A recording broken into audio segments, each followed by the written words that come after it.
Hey fam, this is my last cringy post or pre-op video.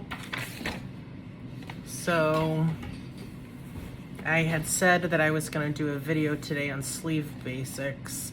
I don't know how I'll be feeling after all of this, so I wasn't sure if I'd want to do it tomorrow or later, but I just thought I'd do it today. I've got a little time until I need to get my daughter from school. Loving that walk.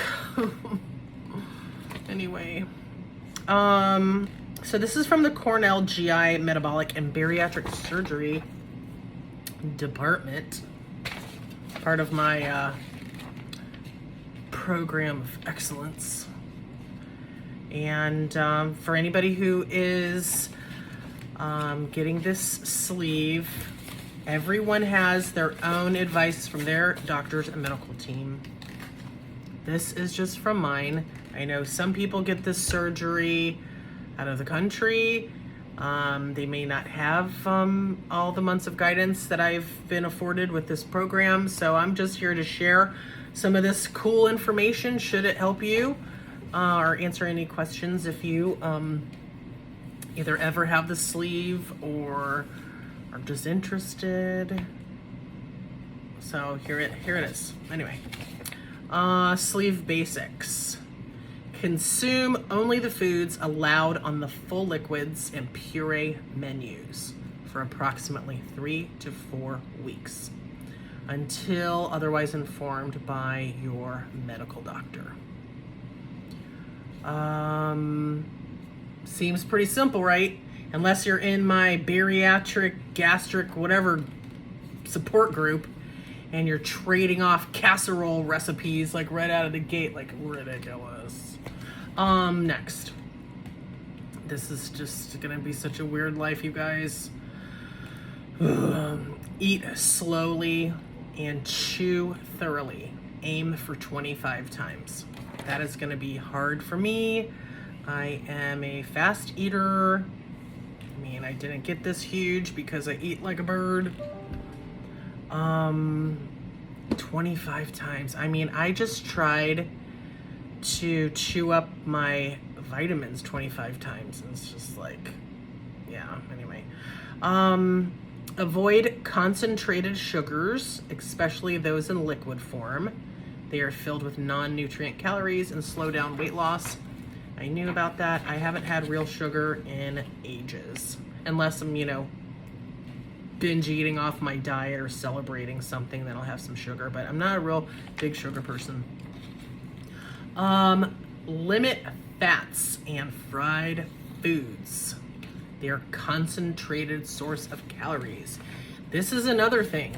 I knew this based on what I've learned, but again, in like some of these bariatric groups, they are making all of these crazy soft foods with cheese and sour cream and like all these fats, and this is not the keto diet at all.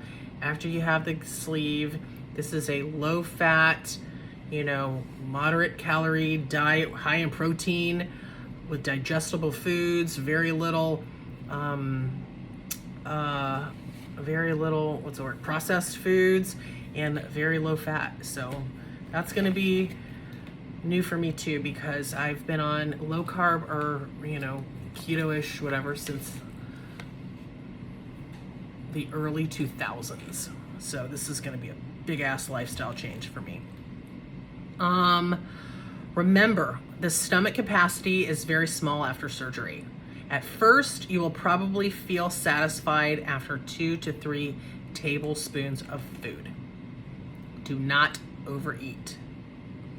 Over time, your stomach will gradually be able to accommodate more food. It takes 6 to 9 months, possibly longer, for your new stomach to stabilize and allow you to determine a more normal meal amount. So this is going to be hard for me, especially mentally feeling satisfied on 2 to 3 tablespoons of food. So I love salads. I've loved salads my whole life since I was a kid. I've always been a big vegetable eater, but I'm also fat as hell. So my appetite's huge and what fills me up is huge. And for example, when I make a salad, it's like the size of like a mixing bowl, humongous salad. I mean, chicken, a steak, I can, easily house a ginormous steak. Like, I just have a humongous appetite to literally come tomorrow, start eating 2 tablespoons or 3 tablespoons of food. Granted, this will be when I eat soft foods, but still, even a couple weeks from now, for that to be a meal is gonna seriously be nuts to wrap my head around. So there's a lot of psychological challenges that are going to be a part of this, and for sure for me, because that's crazy. The small portions is going to be really weird. Next, stop eating when you feel comfortably satisfied. If ignored, vomiting will follow. If you're unable to keep anything down and you're having extreme difficulty staying hydrated, sip on low sugar sports drinks, which also have electrolytes if necessary for normal cell function. Once you feel better, return to non-calorie beverages such as water and diet drinks. So this is like 2 parts. So one is the stop eating when you feel comfortably satisfied, and if ignored, you'll vomit. I'm not a person that throws up ever, even when I'm like mega hungover. I just am not like, I don't have a throw up, even if I try to make myself throw up, I can't. I have no idea. I will feel nauseous like for a whole day and like hate myself, but I won't throw up. So I don't know if that'd be a problem, but yeah, stop eating comfortably satisfied. That's, we'll see what that feels like. And then if you're unable to keep anything down, to have the electrolytes. So I ended up buying myself a bunch of Gatorade Zero with protein. Probably totally disgusting, but that's my electrolytes plus my protein. So we will see. It's got 10 grams of protein per Gatorade. So we'll see what that tastes like. Next, drink at least 6 to 8 cups of fluid per day to prevent dehydration. Monitor for the following signs: headache, dizziness, nausea, lethargy, a whitish coating on the tongue, and dark urine. So if you've watched any of my videos before, or if we are personal friends, you know how much I hate water. I've always hated water. I have alarms on my phone to try to remind me to drink water because I live in a state of dehydration and have for years. I live on wine, coffee, and Diet Coke, and so this is gonna be challenging for me. I've got many IVs with IV therapy at like mobile IVs and IV clinics and stuff because I'm dehydrated all the time. This is no joke though, so yeah, I'm really gonna have to focus, have some type of a plan or alarms or things. I've heard some tips and tricks about, again, my alarm, having stuff like that to remind me to drink water, or fluids. So I've got all types of different fluid options, so I think I'll be okay. It's, oh Lord, it's a lot. Next, this is gonna be major weird to get used to. Stop drinking liquids 30 minutes before meals and resume 30 minutes after meals. This is because your stomach capacity is so small, you can't do both at the same time. Very weird. Not being able to drink while I'm eating. So, yeah. Again, I guess, like they said earlier, in 6 to 9 months or longer or whatever, when my stomach stabilizes, maybe this will be possible to do both at the same time. I have no idea, but this is like a mega serious lifestyle change. This is, I've had my moments where I'm like, what am I doing? And how serious and major this is to consider and do and move forward with this surgery.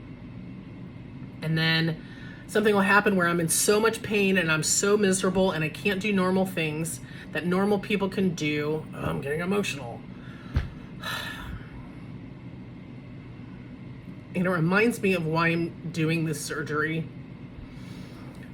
So I guess I just have to, hurt myself, or like try to put on pants or tie my shoes or walk my daughter to school or pick up something off the floor, things that just like hurt my back, or, work with my trainer and just try to do things I enjoy, such as yoga. And it just like hurts so bad that I realize, I have to do this. So this is like my only way that I have to get this weight off so I can start being active again. And in order to be active again and not in pain, I can't be this heavy. So it's just a reminder to myself that, yeah, it is severe, but necessary. Ugh. Yeah. Okay. A couple bullet points left. Eat 3 small nutrient-dense meals. 1 high-protein snack a day. So that's another thing, is the importance of nutrients. I do see people, have that moment of a meal with, that they talk about like in these blogs and groups. That's just like garbage. It doesn't really have anything. They just want to satisfy their cravings. I get that. I'm sure I'll probably do the same thing, but it's just a reminder. It's really hard to get all the things that you need in such a small stomach. You're not absorbing nutrients the way you used to, and you're not eating as much. And so it is important that when you do have a chance to eat food, that you eat something that makes sense for your overall health.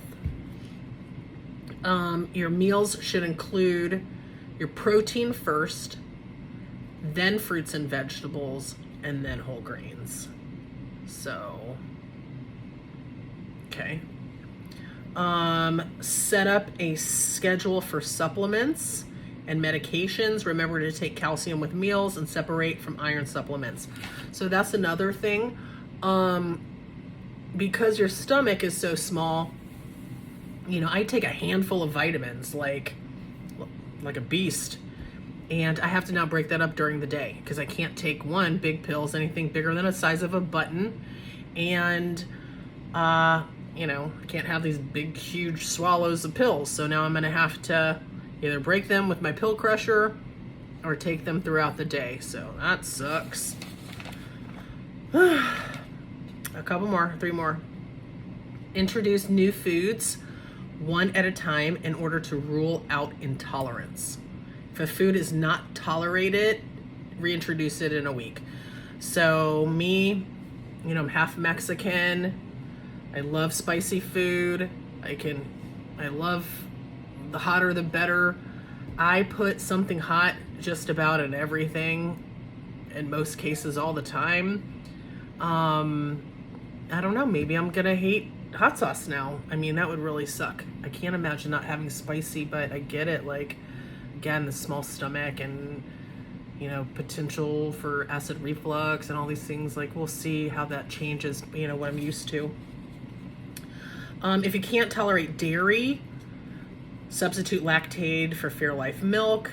You may need to take lactase pills with dairy to help digest the lactose. You can try unsweetened soy milk, blah, blah, blah, for calcium and vitamin D.